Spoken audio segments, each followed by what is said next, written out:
Wikipedia has been rocked with what has been referred to as rogue editors that are blackmailing certain people in order to make changes to their pages on the website.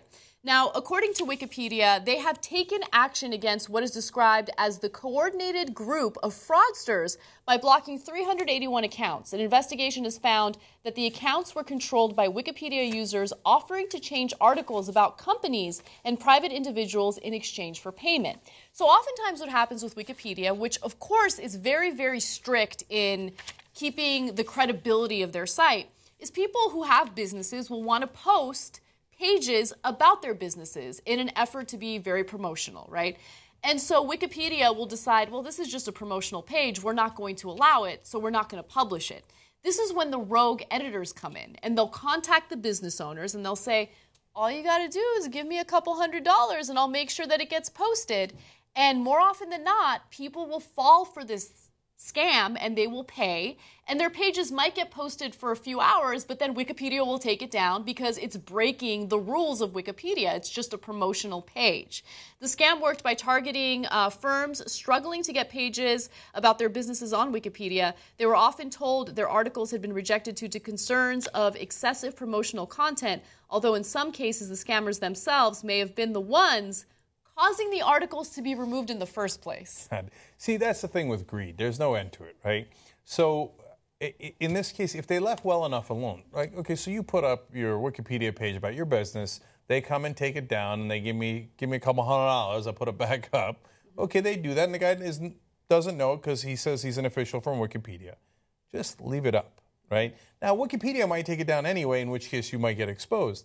But if you then take it down again to try to get more money, well, you're too greedy. You're going to get caught because the guy's going to get, he's like, well, there's something fishy going on here, right? He's going to get suspicious, and that's what happened. And people will start reporting these guys, and then they get caught.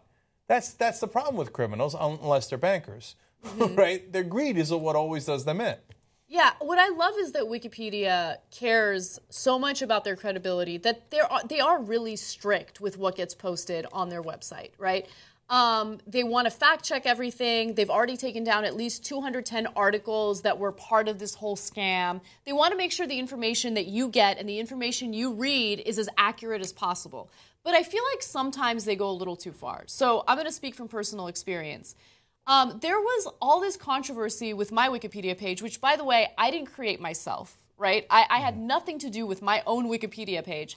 But people were complaining because they felt that everything that was on my page was based on self-reporting, meaning that everything that was on there was based on things that I said on the show. So the fact that I work for the Young Turks, people were like, well, does she work for the Young Turks? What the really? Does she teach at Cal State Northridge? I mean, all of this information is available online. No one's lying about anything, right? But I feel like they go so far in fact-checking that they want to deny everything. Like most people aren't trying to scam Wikipedia and people who read it, right? Yeah, I mean, does she work at the Young Turks? I don't know. I don't know. Maybe this is like a hologram situation. But I like that people assume that that's a thing you would make up to look good. Like, well, I mean, come on. Of course you'd claim to work at the Young Turks if you want to look great in public, right? So, no, look, sometimes a lot of these things that are online get too intertwined in their own rules, right? So Daily Kos is for progressives, but there is some percentage of people on there who despise me because they're like, oh, but you broke this violation and this rule, and then when you and then according to the cost guidelines. Like, all right, dude, all right, I wrote a blog, I talked to you guys about it, let's move on, right? Yeah. And then I did an AMA with Reddit, and they're like, oh, there was a guy who, like, yeah, I know that our social media guys in Pittsburgh, he logged in to help me. Well, you can't log in from Pittsburgh and LA. Hey, dude, it's Aaron from Pittsburgh. He's helping me figure this out because I'm a knucklehead. No, you're in Miami. So we promised everybody an AMA, and then we couldn't do it. And it didn't happen? Yeah. So, like, I know, like Dig did this until they went out of business. They set up so many rules that nobody wanted to use the damn thing anymore. So, I mean, look, I love Wikipedia, and Reddit is great in so many different ways, etc.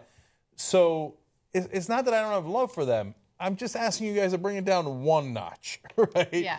And in this case, I do like that you're going after the scammers. Of course. You got to be really, really vigilant about that because now, like, the internet is a new racket, you know, so it's a good way to rip people off. It started with Nigerian princes who needed just a little bit of money so they can send you a lot of money later right now. And it's now developed into hacking your, not hacking, but like messing with your Wikipedia page. Exactly. So maybe we should be happy. I mean, they couldn't think of anything better. They're like, oh, I'll get you. I'll mess with your Wikipedia page.